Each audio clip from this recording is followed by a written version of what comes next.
Tiffany Stuckey with ArtsAltoona Live. Thank you so much for joining us today. We're here today with Mike Holzer of the Allegheny Ukulele Collective. And as always, don't forget to subscribe to ArtsAltoona Live. So, to begin, can you tell us a little bit about the Allegheny Ukulele Collective? Sure. The Allegheny Ukulele Collective is a ukulele club that has been around since about 2010. We've played in coffee shops and at the YMCA and on campus and all over the area. And currently we get together twice a month and we play. We have about 15 to 20 people that show up on any given jam session, and we have a great time. Now, when did it start? So the club itself started as a pet project of a professor at the campus, Steve Sherrill, and he wanted to do something musical, and he started a ukulele club, and it kind of floated around for a few years. And then I became involved in about 2013, and in 2014 we created what became our annual Ukulele Festival, and that's our big event each year.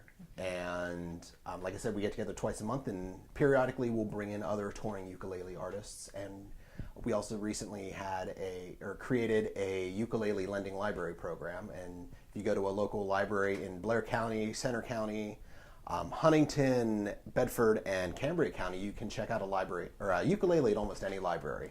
Right. That's amazing. Now, the Ukulele Festival, it's in its 5th year this year? Yes, this is our 5th year, which is amazing to me. It's a 3-day festival. It's April 20th through the 22nd. It's Friday evening, all day Saturday, and most of Sunday. And there are workshops for ukulele players of all skill levels, including no skill levels. Right. We have a beginner's That would track. be me. And we have 2 evening concerts, Friday night and Saturday night. Okay. Now, what made you stay here in Altoona? Why Altoona for you? So I'm an Altoona native, and my wife and I moved back right after we were engaged, and we had a great opportunity to buy this house where we are right now. And I love Altoona. I had a good time growing up here, and I thought it was a pretty good place to raise my kids.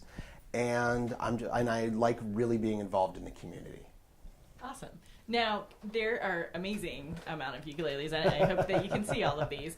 Can you run us through, what is the history of the ukulele? Sure. What are all these different types that I'm seeing? Sure. So the ukulele is based on a Portuguese instrument that was brought over to Hawaii in the late 1800s. And this is actually a reproduction of one of the earliest ukes made by Manuel Nunes. It's a peanut shape. This is a soprano scale ukulele, and it sounds a little bit like this. So cool. So that is a standard. In Hawaii, if you say a standard ukulele, this is what you'll get.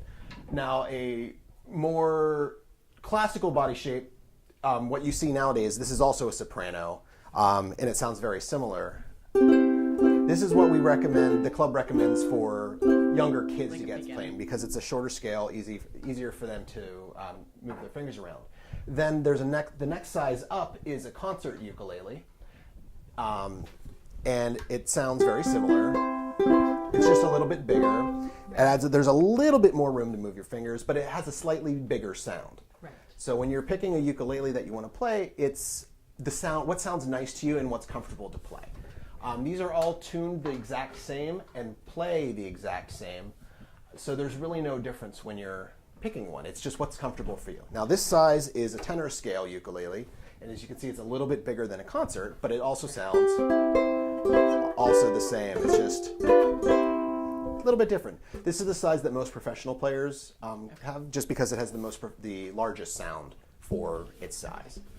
And then, so those are the 3 main sizes, and then we also have a baritone ukulele. This one's not tuned up, so I'm not going to play it, but it's tuned more like a guitar. So if you have a guitar background, the baritone ukulele is a very easy way to come in to transition. It's the top 4 strings of a guitar, so it's D, G, B, E. Okay. So it's a little bit bigger, and then you get into specialty ukuleles. Right. For instance, I have here let's see if I can get it down without knocking anything else down. There we go. This is actually a bass ukulele, and you can't hear it because I mean, it's got really cool kind of rubber strings, Right. and it's essentially a short scale bass. Okay. And it's a lot of fun. And then we also have a banjo ukulele, which is exactly what it sounds like. It looks like a banjo, It, right? It's got a banjo body, and it's played like a ukulele. It's a bit boomy, so. Right. Yeah. And then, there's all kinds of other things, like we have a plastic ukulele and a plastic-backed ukulele and an 8-string ukulele and a pineapple-shaped ukulele. So, I mean, I've got quite a variety of ukuleles here.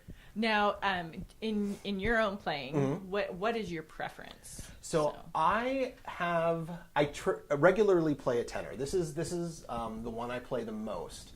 Okay. But for certain genres of music, like if I'm playing anything like from the 1920s or anything really old, I'll play this little guy because it has a fun sound. Right.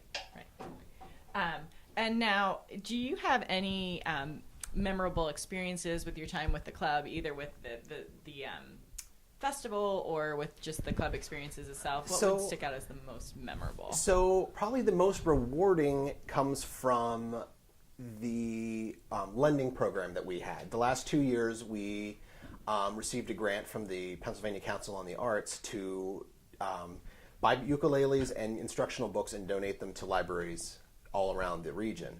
And the response we've had from the libraries and their patrons has been phenomenal. Some of the libraries see as much as a 92% checkout rate, which, considering a uke can be checked out for 2 weeks, that's almost the entire year that their ukes are gone. So it's really exciting that we're able to provide that much extra involvement at the libraries. Right. And then every year I love doing the Ukulele Festival because I get to meet ukulele artists that I only see on YouTube or see in a magazine. And it's really neat to be able to bring them to Altoona and get to hang out with them and spend time with them. It's just so much fun doing it every year. That's awesome. Now, to wrap up, do you have any special projects in the work? Any dream projects with the club, personally, with the festival in the future? So we would love to grow the festival even bigger. Right now, we have about 125, 130 person capacity at the festival. Down the road, we'd love to grow it to like a 200, 250 person festival. I'd love to move it downtown so we could have our performances at the Mishler.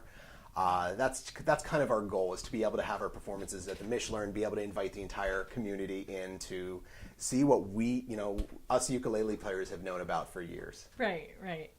Well, thank you so much. Your passion for this is very clear, and I appreciate you sharing that Thanks with for us. inviting me. This has been fun. So now, audience, it's your turn to share. I hope that you'll join in discussion by leaving a comment below. Does this video inspire you in some way? Do you have a relevant story to share with our subscriber community? If so, leave us a comment below. And if you haven't had the opportunity, please like this video right here on YouTube and check out our Facebook page at ArtsAltoona. We have a weekly newsletter that has something for everybody. Now, audience, thank you for your part in ensuring that everyone knows how amazing the Blair County community is and about the people and organizations like Mike Holzer and the Allegheny Ukulele Kollective that make it that way. We'll see you next week on ArtsAltoona Live.